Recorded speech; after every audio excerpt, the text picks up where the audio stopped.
TVC Rio apresenta Núcleo de Jornalismo. Apresentação: José Carlos Madureira. Pessoal que está em casa, mais um programa do Núcleo de Jornalismo da TV Comunitária, onde a gente vai aqui às vésperas da eleição fazer os breves comentários sobre as fortíssimas emoções que surgiram do final de semana para cá. E óbvio, vamos desvendar algumas coisas, vamos esclarecer outras, porque afinal de contas essa semana ligaram o fogo na última temperatura para esquentar o ambiente, esquentar o clima. Tivemos debate dos governadores na Rede Globo, teremos agora o debate dos presidenciáveis também na Rede Globo, e temos algumas movimentações estranhas aparecendo também nessa semana, daqueles que não respeitam a democracia. Mas vamos aqui trocar nosso papo mais uma vez com Moisés, também diretor da TV, sobre a reta final, o sprint final aqui da eleição 2018. Mais uma vez, é um prazer, né, Madureira, estar aqui, a gente debatendo aqui no Núcleo de Jornalismo. E eu queria começar, primeiro, deixando claro que essa realidade que surgiu aí na segunda-feira, com a pesquisa que teve do Ibope e depois da pesquisa do Datafolha, era de alguma forma esperado. Primeiro, que a eleição, obviamente, de longe, não tem nada garantido na eleição, e quem pensou isso, obviamente, estava nas nuvens, etc. Como todo mundo sabe, cientificamente, aí, pelos institutos de pesquisa, pelos técnicos que entendem mais desse levantamento, os eleitores tomam as decisões no final, inclusive 3 dias antes, etc. Então, não as ondas, como analisou o Luiz Nassif, em cada eleição teve a onda já do Ciro, teve a subida repentina do Haddad, agora o Bolsonaro, que estava estabilizado, paralisado e tal, teve uma momentânea subida, certo? Essa questão da rejeição do Haddad que cresceu também é natural. Por quê? Porque cada vez que você tem mais exposição, os campos vão se definindo, certo? E essa eleição, como desde o início, e alguns teóricos, inclusive, já analisavam isso em novembro, aquele livro, O Voto dos Brasileiros, que nós já comentamos aqui, que era o petismo ou lulismo, principalmente, e o anti-lulismo ou antipetismo e tal. Então, o cenário era esse. A questão é quem ocuparia o anti-lulismo ou o antipetismo, que algumas vozes achavam que o Alckmin poderia ocupar esse lugar, e a prática está claro, parece, por mais que ainda as coisas não estão absolutamente decididas, a final aí do segundo turno será Bolsonaro e Haddad, certo? Uma outra coisa que eu acho que era importante registrar para que não caia, certo? Quer dizer, a militância numa situação assim, como se antes estava achando que o Haddad já teria ganho, certo? E não estava.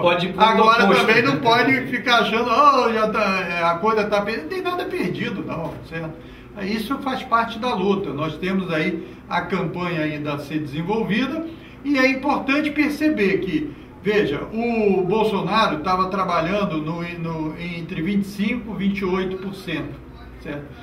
Certo?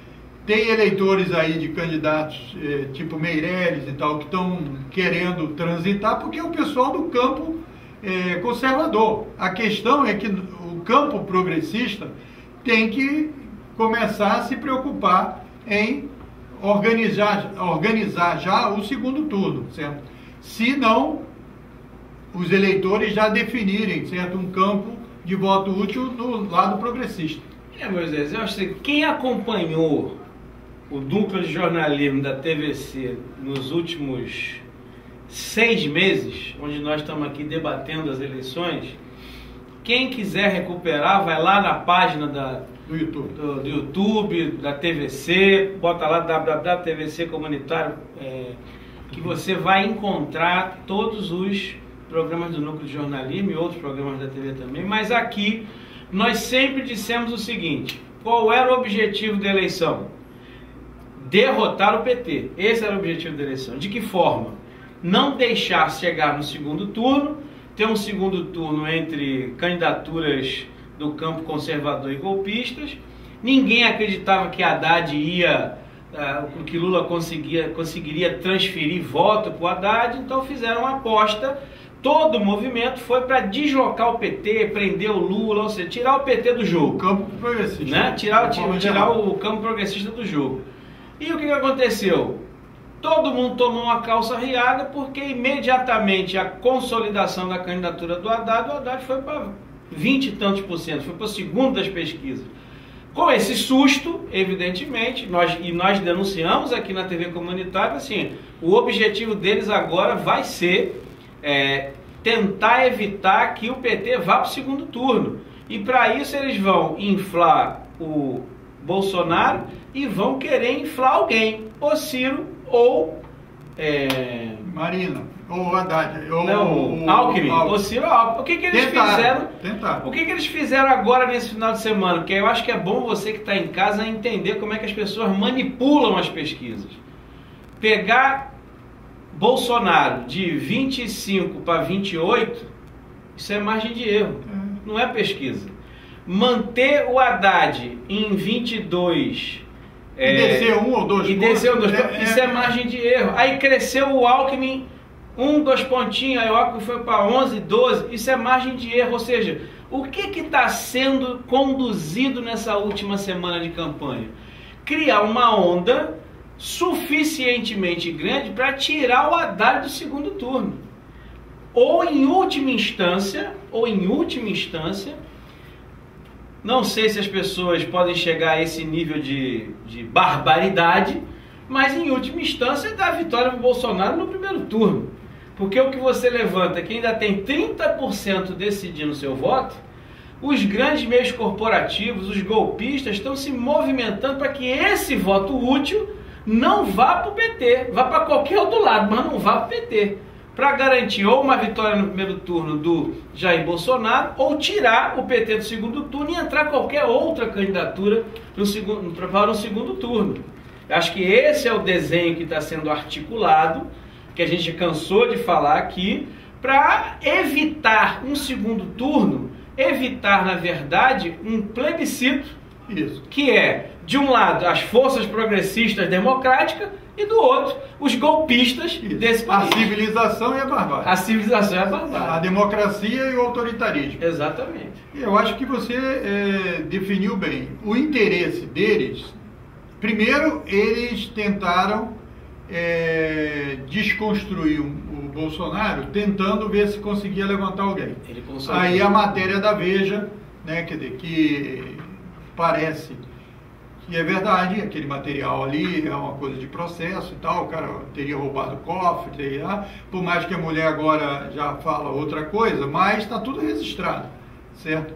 E tem outros registros, eu estava analisando na Wikipédia e tal, lá, Bolsonaro está lá, que tem um relatório sigiloso do Exército que diz que o cara é ambicioso, quer ficar rico e não toma atitudes que não consegue unir a tropa, etc. Está lá o relatório, eu pesquisei hoje, inclusive, sobre isso. E ele foi condenado, depois o Superior Tribunal Militar não concluiu que tinha tal, e aí absolveu e tal. E ele virou capitão na hora que foi para a reserva. Tá? Ele não atuou como capitão em nenhum momento. Ele, na hora da reserva, tem lá uma ordem militar, como é que isso se organiza e tal. Então, é o seguinte, eles querem, diante desse fato, já que não deu para desconstruir e botar a direita mais palatável, vamos dizer assim, para esses segmentos, eles agora vão jogar para tentar emplacar o Bolsonaro no primeiro turno. Ou até desestabilizar, né? Porque as movimentações de sequestro de urna, que não sei o quê...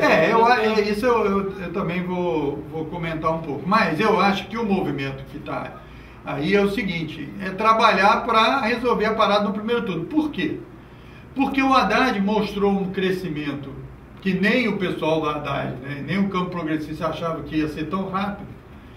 Então o pessoal meio caiu no desespero. Eu acho que o Moro estava planejando, o que as informações estão aí, é que aquela liberação da delação do Palocci ia ser no segundo turno.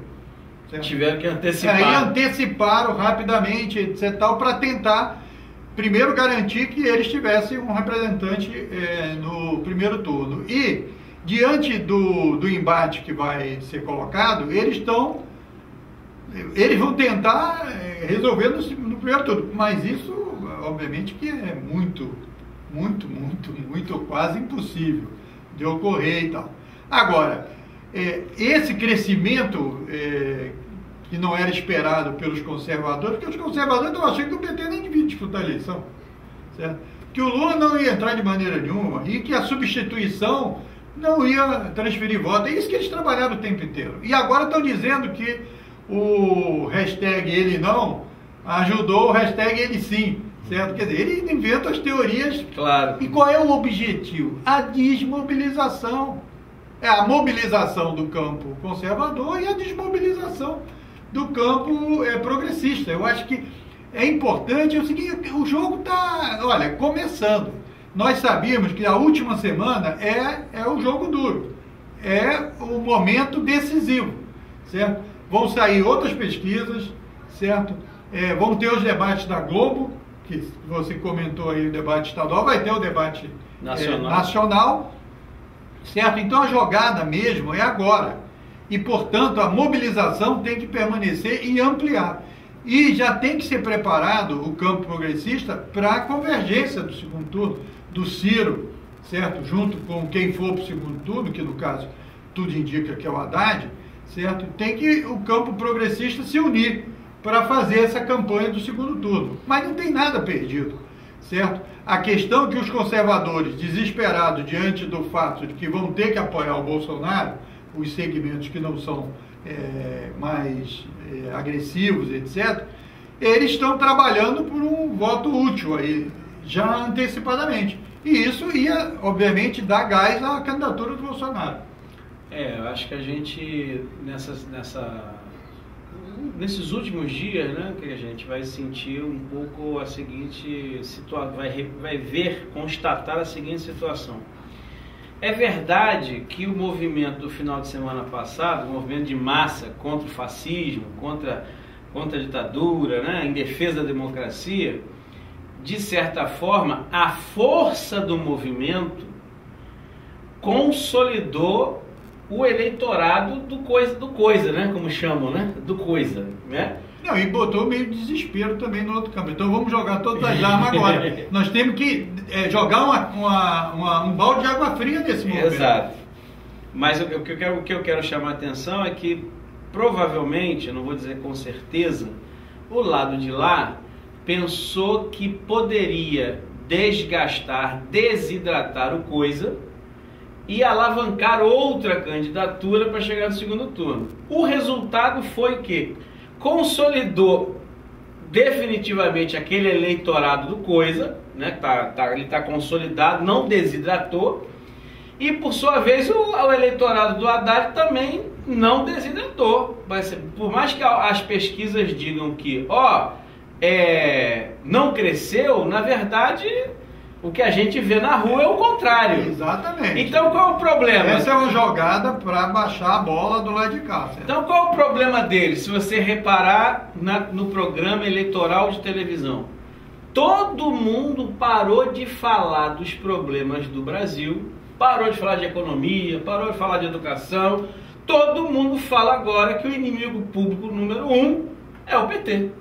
É esse o alvo a ser derrotado. Se você pegar o programa eleitoral de todos eles, o próprio Alckmin, que fazia um programa batendo no Bolsonaro e batendo no PT, ele não bate mais no Bolsonaro, agora ele só bate no PT. É só no PT. Então já estão trabalhando, né, o voto útil para tentar resolver no primeiro turno. E já, quer dizer, Meirelles, Alckmin principalmente, etc., já sentiram que eles não ter a menor chance.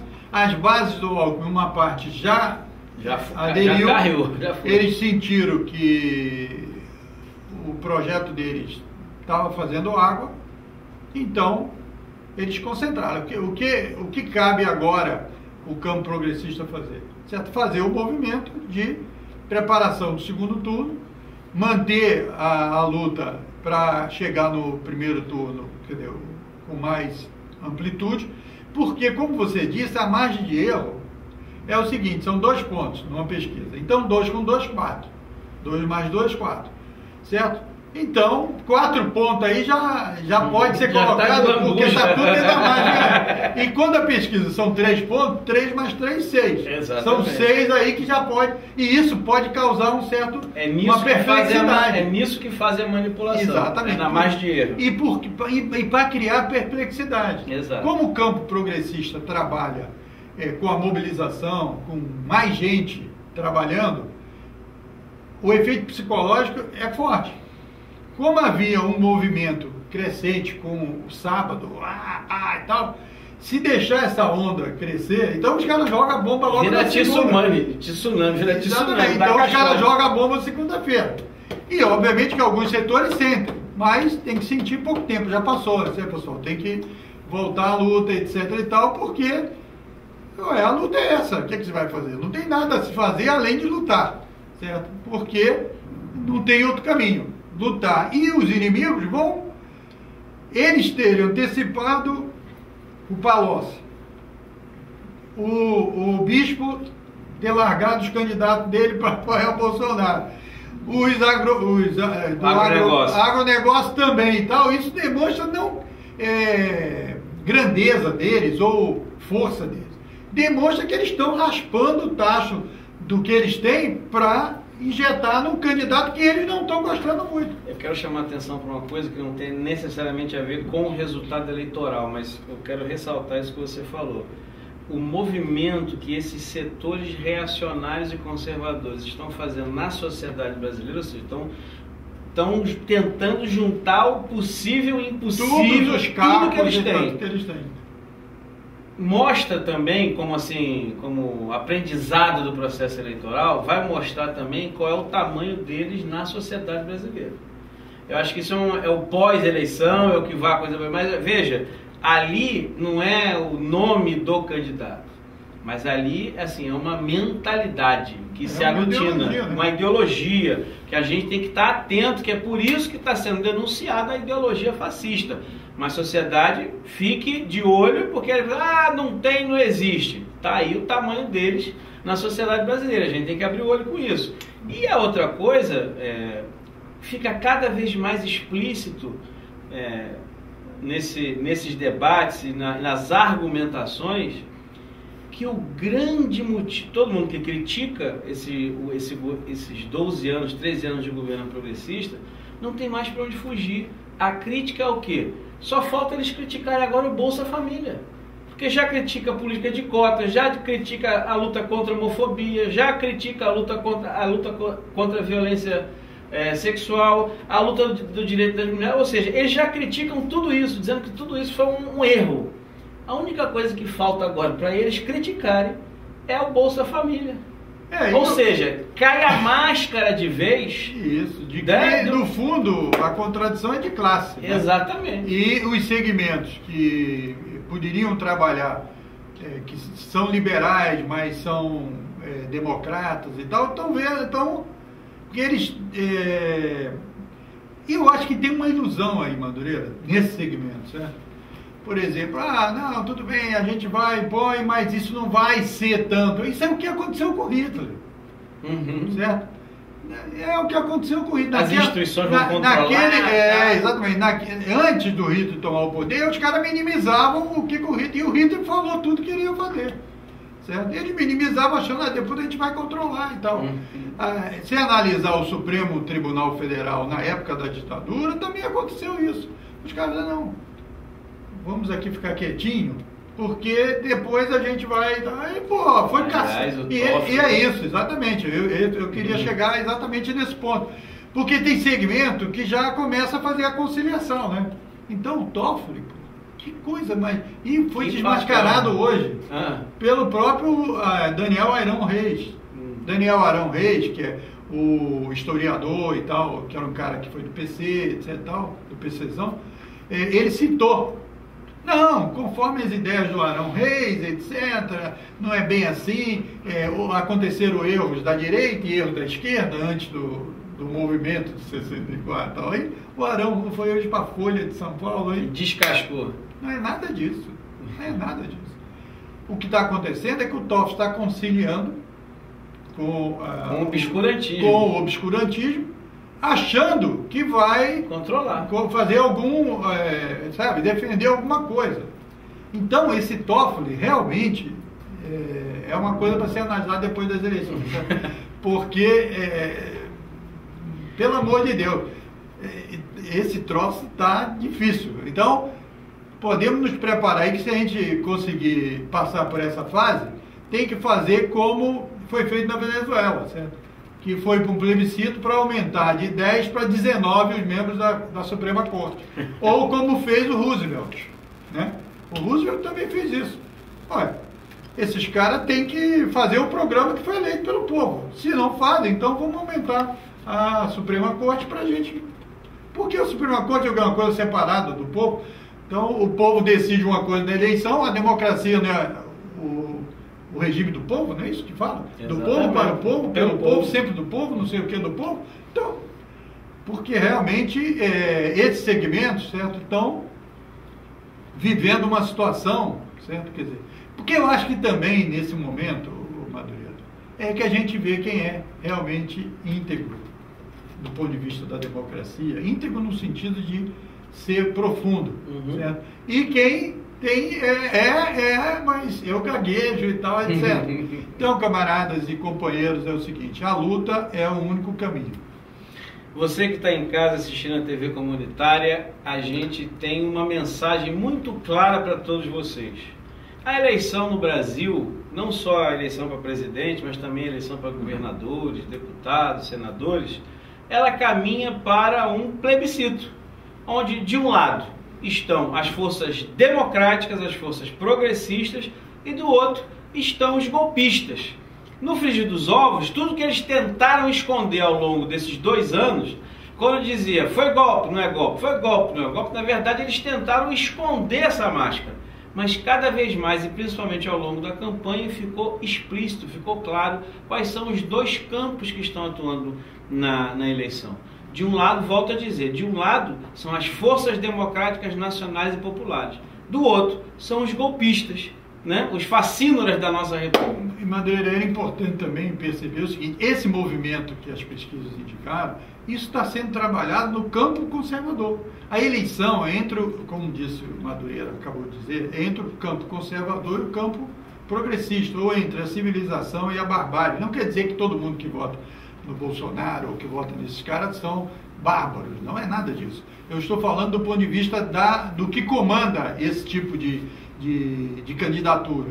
Então é o seguinte, o nosso campo, se você colocar 20 e poucos para o Haddad, 11 para o Ciro, não sei quanto para o Boulos, não sei lá, veja o resultado do segundo turno. O segundo turno está empatado nessas.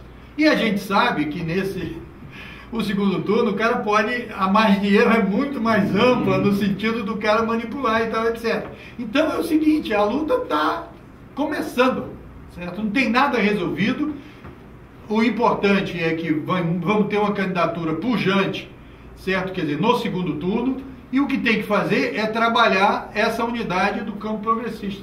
Para você que está em casa, obrigado pela sua atenção e preste atenção. Semana que vem, segundo turno, a luta em defesa da democracia contra a barbárie. Isso é o segundo turno. Entre lá, www.tvcomunitaria.rio, veja pela internet, ou baixe o aplicativo no seu celular para acompanhar diariamente a TV. E não esqueça, TVT na TV comunitária de segunda a sexta, 7 horas, seu jornal falando do trabalhador, 7 horas da noite, falando do trabalhador, pelo trabalhador e para o trabalhador. Minha gente, obrigado e até a próxima. TVC Rio apresenta Núcleo de Jornalismo. Apresentação: José Carlos Madureira.